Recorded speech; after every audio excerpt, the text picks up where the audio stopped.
Me emrin e Allahut mëshiruesit, mëshirdhuruesit. Paqja, mëshira, rahmeti dhe begatitet madhit Zot qofshin mbi të gjithë ju. Të nderuar shikues, takohemi sërish këtu në TV Ikre në ciklin e ligjëratave të Ramazanit, ku sot mysafir kemi drejtorin e sektorit të vakëfeve pranë Bashkisë Fetare Islame, Magjistër Fehmi Efendi Ebibin, me të cilin do të diskutojmë mbi temën çlirimi i Mekës. I nderuar, mirë se erdhët, është kënaqësi t'ju kemi këtu në mesin tonë. Faleminderit edhe juve për ftesën. Më lejoni që në fillim që përgëzoj dhe që uroj shumë sukses. Ju faleminderit. Me ciklin e ligjëratave që bëni gjatë këtij muaji të bekuar të Ramazanit. Dhe është Allahu xhaleshanu që t'ju shpërblej për mundin dhe kontributin që jepni juve si sektor i veçantë në riasetin e Bashkisë Fetare Islame. Më lejoni që në fillim potencoj faktin se muaji i bekuar i Ramazanit është muaji i mëshirës, muaji i faljes, është muaji i shpëtimit të njerëzisë. Ky muaj është një mundësi dhe një rast i volitshëm që besimtarët ta shfrytëzojnë atë për vepra të mira. Sigurisht. I nderuar, me që jemi në muajin e Ramazanit dhe ky muaj karakterizohet përveç veprave të mira, mund të themi se është edhe një muaj i shumë ndodhive të rëndësishme që ka ndodhur gjatë historisë. Ndërto është edhe rasti apo historia e çlirimit të Mekës. Ashtu, ne sonte jemi në vigjilje të kësaj ngjarje të madhe dhe të shkruara me shkronja të arta në historinë e Islamit. Muaji i Ramazanit, siç e dimë gjithë, përveç që është muaj i fillimit të shpalljes, përveç që është muaj i praktikimit të kushtit të tretë të Islamit, që është agjërimi, përveç që është muaj i solidaritetit dhe humanizmit, duke dëshmuar këtë me dhënien e fitrave dhe zekatit, muaji i Ramazanit po ashtu është muaj në të cilën ka ndodhur ngjarje të mëdha, ngjarje shumë të rëndësishme në historinë e Islamit. Ndërto padyshim është edhe ngjarja e çlirimit të Mekës. Çlirimi i Mekës ndodhi me 20 Ramazan të vitit të 8 të Hijrit. Allahu i Madhnueshëm e përmend drejt për drejt këtë ngjarje, këtë ndodhi edhe në Kur'anin famulart. Në surën Feth, ajeti i parë, i lartë madhruari, Zoti xhaleshanu thot: "Inna fatahna laka fathan mubina", thot, dhe ne o pejgamber ti të dham një fitore të qartë, një fitore të sigurt. Po ashtu edhe në surën Feth, Allahu i Madhnueshëm e përmend këtë, duke thënë: "Idha jaa nasrullahi wal fath", dhe kur erdhi ndihma e Allahut dhe çlirimi i Mekës. Pra, kjo është vetëm një nga shumë ngjarjet të cilët kanë ndodhur gjatë Ramazanit në historinë islame në përgjithësi. Ju faleminderit i nderuar. Atëherë, cili ishte shkaku apo motivi i cili e çoi në marshimin e Muhamedit alayhis salam drejt Mekës, gjithsesi për çlirimin e Mekës? Ashtu po të marrim të analizojmë këtë ngjarje kronologjikisht, ndodhi një rast që një shkas që Muhamedi alayhis salam vendosi që të nisë marshimin e tij drejt Mekës, gjithsesi çlirimin e Mekës. Shkaku kryesor i këtij marshimi ishte thirrja e marrëveshjes së Hudejbis nga ana e mushrikëve të Mekës. Kujtojmë për opinionin më gjerë se një vit më parë pejgamberi alayhis salam me 1500 besimtar, ushtar, musliman kishin nisur drejt Mekës për të bërë umren. Mirë, po me këtë nuk kishin pajtuar mushrikët e Mekës. Ata kishin refuzuar hyrjen e Muhamedit alayhis salam në Mekë. Dhe kishin rezistuar, ishin kërcënuar edhe me luftë. Pa e zgjatur këtë shumë si ndodhi, pa desh të ndalem në këtë ngjarje, arrihet një marrëveshje e njohur në historinë islame si marrëveshja e Hudejbis. Kjo marrëveshje parashiste që muslimanët atë vit të mos hinin në Mekë, të ktheheshin prapë në Medinë, e vitin e ardhshëm të mund ta krinin umren, ku do të qëndronin vetëm 3 ditë në Mekë. Kjo marrëveshje parashite një armpushim 10 vjeçar në mes palëve, në mes muslimanëve dhe mushrikëve të Mekës. Dhe ndër tjera, një pikë e veçantë e kësaj marrëveshje ishte se fiset e ndryshme arabe mund të lidhnin aleancë, qofshin me muslimanët, me Muhamedit a.s., qofshin me mushrikët e Mekës. Ata të cilët do kishin aleancë me njërën nga palët, do ishin të mbrojtura dhe ata nuk do sulmoheshin nga pala tjetër. Kështu, fisi Huza kishte lidhur aleancë dhe ishte në mbrojtjen e Muhamedit a.s. E fisi tjetër, Benu Bekr, ishte në aleancë me mushrikët e Mekës. Dhe ndodhi që fisi Benu Bekr me përkrahjen drejt për drejt, direkte të mushrikëve të Mekës, e sulmuan fisin Huza që kishte aleancë dhe ishte në mbrojtjen e Muhamedit a.s. dhe muslimanëve. Kështu, të dhënat historike, po edhe sipas Ibn Kethirit, fisi Huza psoi në këtë sulm nga fisi Benu Bekr me ndihmën e mushrikëve të Mekës, saqë u vranë më shumë se 20 veta dhe psuan edhe dëme të ndryshme të tjera. Mushrikët e Mekës, kur e pan këtë gabim trashanik që kishin bërë, tentuan që ta amortizojnë disi gjendjen. E dërguan Ebu Sufjanin në Medine me qëllim që të ripërtrijë marrëveshjen e Hudejbis me Muhamedit a.s. Musa ibn Ukbe dhe Ibn Ishaku shënojnë se Ebu Sufjani shkoi në Medine të takohet me Muhamedit a.s. për ta ripërtrijë këtë marrëveshje mbas saj ngjarje. Mbasi që ata të vetëdijshëm se kishin thirrë marrëveshjen e Hudejbis. Muhamedi a.s. kategorikisht e refuzoi atë.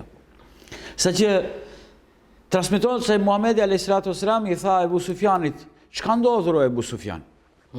Ne jemi besnik marrëveshjes së Hudejbis. Me thënë nuk jemi ne ata të cilët e kemi thyer. Ashtu.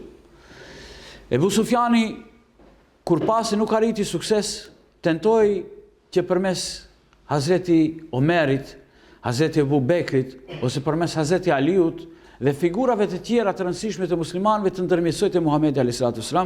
për pas sukses. Kështu, mbas këtij mos suksesi, Ebu Sufjani kthehet në Mekë pa e ripërtrirë marrëveshjen të vetëdijshëm se ata e kishin thirrë rënd marrëveshjen e Hudejbis. Ky ishte shkaku që çoi deri në marshimin e ushtrisë muslimane drejt Mekës së bekuar, gjithsesi për çlirimin e Mekës së bekuar. I nderuar, pas thirrjes së marrëveshjes së Hudejbis dhe pas dështimit për ripërtrirjen e kësaj marrëveshje nga ana e Ebu Sufjanit me Muhamedit a.s., erdhi deri te kjo ta quajmë betejë apo te çlirimi i Mekës. Ka mundësi pak vazhdin e kësaj të na shpjegoni se si u zhvillua kjo ngjarje. Ashtu, pas thirrjes së marrëveshjes së Hudejbis dhe dështimit të Ebu Sufjanit për ta ripërtrirë marrëveshjen përsëri, pejgamberi a.s. i urdhëroi sahabët e tij që ata të përgatiten për luftë. Por i dashmi Allahu xhaleshanu Muhamedi a.s.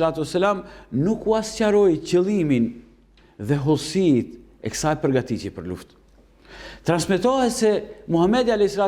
për këtë nuk informoi as shokët e tij më të afërt, as familjarët e tij. Do thotë për qëllimin e përgatitjeve për luftë. Përgatitjet u bën, të thuash, gati fshehurazi, pa u ditur qëllimi i saj. Në vigjilje të marshimit drejt Mekës, pejgamberi a.s. i shtoi masat e sigurisë dhe rrojet në Medinë me qëllim që të kontrolloheshin lëvizjet e munafikëve dhe forcave destruktive që ishin anti Muhamedit a.s. I dashmi Allahu xhaleshanu për këtë informoi edhe fiset rreth Medinës, të cilët kishin aleancë me Muhamedit a.s. Kështu, me datë 10 Ramazan të vitit të 8 të Hijrit, Muhamedi a.s. së bashku me muslimanët, me ushtrinë e tij, dolën nga Medinja duke marshuar për në Mekë. Sipas të dhënave historike, ushtria e Muhamedit a.s. numëronte mbi 10.000 vet. 6.000 ishin muhaxhir dhe ensar nga Medinja dhe afro 4.000 ishin fise të ndryshme arabe të cilët kishin aleancë me Muhamedit a.s. Ushtria muslimane vazhdoi rrugën deri në vendin e quajtur Merru Dhehran, që ishte afër Mekës ose qarshi Mekës. Ati Muhamedi a.s. urdhëroi ushtrinë që të ndezin zjarr. Gati çdo ushtar e ndozi një zjarr. Ebu Sufjani që kishte dalë të shihte ushtrinë muslimane, që tentonte me një farë mënyre të ndërmjetësonte që muslimanët mos hinë në Mekë, kur e pa këtë ushtri të fuqishme, me ato zjarre të ndezura, i çuditur, i befasuar, shpejton në Mekë për të informuar mushrikët e Mekës për këtë ushtri të fuqishme të madhe, duke i thënë se i kotësh rezistimi, duke i thënë se nuk ja vlen të rezistohet nga se nuk mund t'i bëjmë ballë një ushtrie të këtij. Pejgamberi a.s. me këtë rast bëri planet për hyrje në Mekë, e ndau ushtrinë e tij në 4 grupe dhe urdhëroi secilin nga komandantët e tyre që nga cila anë do hinin në Mekë, me theks veçantë i urdhëroi që ata mos luftonin në qoftë se ata nuk do sulmoheshin. Kështu Meka u dorëzua paqësisht, pa luftë. Vetëm në njërën anë që ishte komandant i një grupi të ushtrisë muslimane, Halid bin Velidi, hase në një rezistencë të vogël, por e parëndësishme për këtë ngjarje. Kështu Muhamedi a.s. së bashku me ensare, muhaxhir, me shokët e tij, me besimtar, hinë në Mekë si ngadhnimtar. I dashmi Allahu xhaleshanu fali namaz, bëri tavaf rreth Ka'bes. Paraprakisht, i dashmi Allahu xhaleshanu dhe sahabët e tij e pastruan Ka'ben nga idhujt. Buhariu transmeton se kur ka hyrë pejgamberi alayhi selam në Mekë, në Ka'be dhe përreth Ka'bes kishte 360 idhuj. I dashmi Allahu xhaleshanu së bashku me sahabët e tij e pastruan Ka'ben nga idhujt. Dhe gjatë pastrimit vazhdimisht e lexonte ajetin e Kuranit, kul ja'al haqqa wa zahaqa al-batil. Erdhi e vërteta dhe u zhduk gënjeshtra. Erdhi e vërteta dhe u zhduk gënjeshtra. Kështu Muhamedi a.s. pa ndërprerje lexonte këtë ajet të Kuranit famëlart gjatë pastrimit të Ka'bes nga idhujt. Pastaj, siç përmendëm, pejgamberi a.s. fali namaz, bëri tavaf dhe Mekasit ishin tubuar të gjithë në Ka'be kokullur, pritnin tani të vendimin e pejgamberit a.s. si do vepronte i dashmi Allahu xhaleshanu me ta. Të vetëdijshëm për gjithë mizoritë, persekutimet, dhunën, vrasjet dhe shpërnguljen e detyrueshme të muslimanëve nga Mekja për në Medinë. Pritnin tani vendimin e pejgamberit a.s. I dashmi Allahu xhaleshanu transmeton Ahmedi dhe Ebu Davudi, pejgamberi a.s. ju drejtua Mekasve. Ju tha, o Mekas, si mendoni, çka do bëj me ju? Kokullur, me faj, me gjisëm zëri i than, o Muhammed, ti e vëlla besnik, ti e djali një vëllau besnik, ne presim vetëm mirë prej teje. Atëherë Muhamedi a.s. tha, nuk ju qërtoj sot, shkoni, jeni të lirë. Ibn Kajimi transmeton se pejgamberi a.s. ju ka thënë, unë sot do t'ju them juve sikur vllau im Jusufi, a.s. se thot pejgamberi a.s. vllau im Jusufi, për arsye se pejgamberët janë vëllezër, jo nga gjaku, por nga misioni i tyre që kanë. Unë do t'ju them, tha Muhamedi a.s. sikur vllau im Jusufi, kur ju tha vëllezërve të vet, sot nuk ju qërtoj, jeni të lirë, jeni të falur. Pra, kështu, Muhamedi a.s. i fali mushrikët e Mekës. Nderuar, me që jemi edhe në fund të këtij emisioni, ka mundësi shkurtimisht, me që nga kjo ngjarje mund të nxjerrim shumë mesazhe, por deshta në pika shkurta kështu mesazhet, urtësitë apo mësimet të cilat i nxjerrim nga çlirimi i Mekës. Ashtu, përveç aspektit historik si ngjarje, çlirimi i Mekës është një ngjarje e madhe historike që bëri një kthes të madhe në historinë e Islam, në historinë njerëzore në përgjithësi e në historinë islame në veçantë. Jo si ngjarje me përmasa të mëdha ushtarake, parasysh se kjo nuk ka një luftë e madhe e shënuar në historinë e njerëzimit. Jo si ngjarje e përmasave gjeografike, demografike dhe të tjera, por si ngjarje e përmasave njerëzore, humane, që pas vete la shumë porosi, urtësi dhe mësime. Ngjarja e çlirimit të Mekës, thot një dietar islam, i kalon kufijt rajonal dhe etnik. Ajo është e veçantë si ngjarje për arsye se la gjurmë të thella në historinë e njerëzimit përmes humanizmit dhe përmes moralit ose shpirtit të saj. Duke shndruar këtë në një simbol dhe kthes historike për mbar njerëzimin. Me shkatrimin e idhujve, kur Muhamedi a.s. hyri në Mekë, Muhamedi a.s. e ktheu Ka'ben në zanafillën e saj. Me qëllimin që të dëshmohet njëshmëria ose monoteizmi Allahu xhaleshanu. Për arsye se në atë kohë Ka'bja ishte qendër e idhujtarisë. E Muhamedi a.s. me pastrimin nga idhujt e ktheu Ka'ben në zanafillën e saj. Me qëllimin që ishte ndërtuar që të dëshmohet njëshmëria ose tauhidi ose monoteizmi i besimit në Allahun xhaleshanu. Pastaj thirrja e ezanin nga Bilali, që shpalli njëshmërinë e Allahut, por edhe lirit dhe barazit në mes njerëzve. Bilali që deri dje kishte qenë një rob i thjesht, një njeri i pavler, ai tani zbulon të vërtetat më të larta të besimit. Një moment tjetër i rëndësishëm, ose një nga mësimet tjera që mund të nxjerrim nga çlirimi i Mekës, është se Mekë u çlirua pa luftë, u çlirua pa dhunë, u çlirua duke mos vrarë njerëz. Dhe këtu është në pyetje